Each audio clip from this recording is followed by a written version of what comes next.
1908 and are still used by the common people.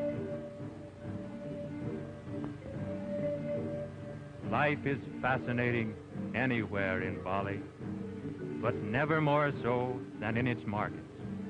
Here, Balinese womanhood displays an unspoiled naturalness, a classic perfection of form, which happy fortune seems to preserve long beyond first youth.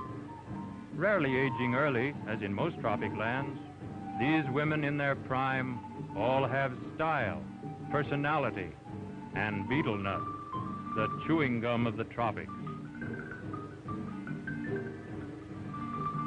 Griot is especially fond of sweetmeats. Note how they are wrapped in a piece of banana leaf and fastened with a little pointed stick. Then behold these youthful merchants operating a beverage stall.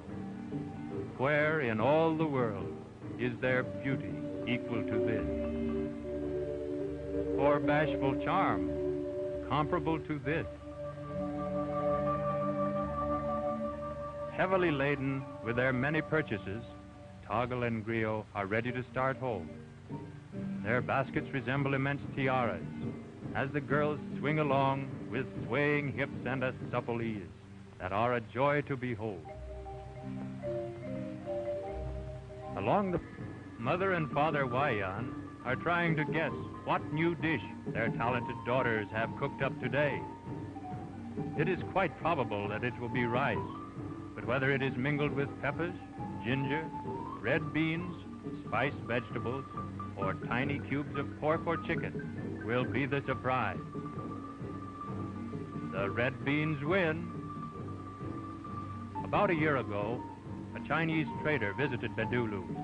Mother Wayan traded him a pig for some dishes. Since then, the squares of green banana leaf on which meals previously were served have not been used. And as a consequence, Toggle is more perplexed than ever. Why must there be a younger sister anyway? Before they had plates, she merely tossed the banana leaves out to the pigs. Now she has to wash dishes. All the romance is gone. After luncheon, Mother always chews betel nut. She rolls the nut in a siri leaf with a dab of lime and a little gam beer. This astringent reddens the saliva and blackens the teeth. Most of the older women in Bali, marriage is an elopement or abduction with the consent of the bride, the survival of a Polynesian rather than a Hindu custom. When a girl becomes Griot's age, or about 17, her parents provide her with a fruit or sweetmeat stall. Griot, with Toggle's assistance, decides to establish hers in the courtyard of the village temple. There she will go every afternoon, just about dusk, so as to meet the eligible young men of the neighborhood. But once she has made her choice, she may change her mind only at the sacrifice of her life. Custom allows a jilted suitor to kill her in cold blood. Before the Dutch came, a forgotten lover was never punished for exterminating a fickle fiancée. But today he must serve 10 years in prison. Likewise, if a man abducts a girl against her will, her relatives may kill him. Or if the Dutch arrest him first, he goes to prison for 5 years. During the time that Griot is inviting courtship, she wears a flower over her right ear. But should she, for any reason, wish to discourage attention, she places the blossom over her left ear. Thus, Griot enjoys the privilege of choosing and marrying only the man who pleases her. Her lot is far better than that of most Oriental women, who frequently are strangers to their bridegrooms. This is the lad she most favors. Kaler is his name. As a small boy, he was a famous dancer. Now he teaches others, especially the temple virgins, how to dance, and possibly how to wear flowers in their hair.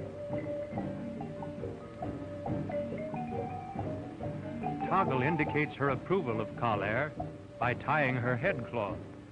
a signal prearranged with and hopefully awaited by Griot.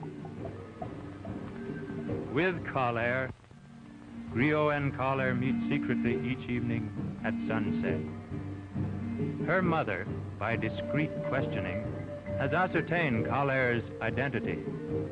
As soon as Griot's father was informed, even though he was believed to be in sympathy with her choice, he feigned great disapproval. He forbade her to see him and ordered all the lanes to and from their home, except one, to be closely guarded. Meantime, the romance flourishes out among the glistening rice sawas, where Griot and Collier go for their daily stroll.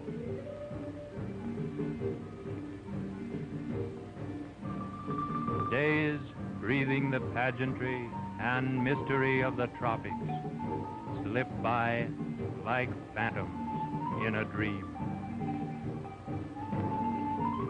Then one evening at dusk, Griot's brother, whom she has taken into her confidence, escorts her from the compound along that one unguarded lane.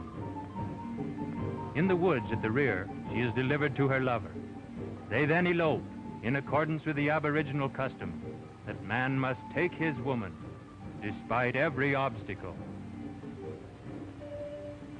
When the mother, who has been secretly watching every move, accidentally on purpose, discovers that Griot is missing, she immediately informs the supposedly irate father.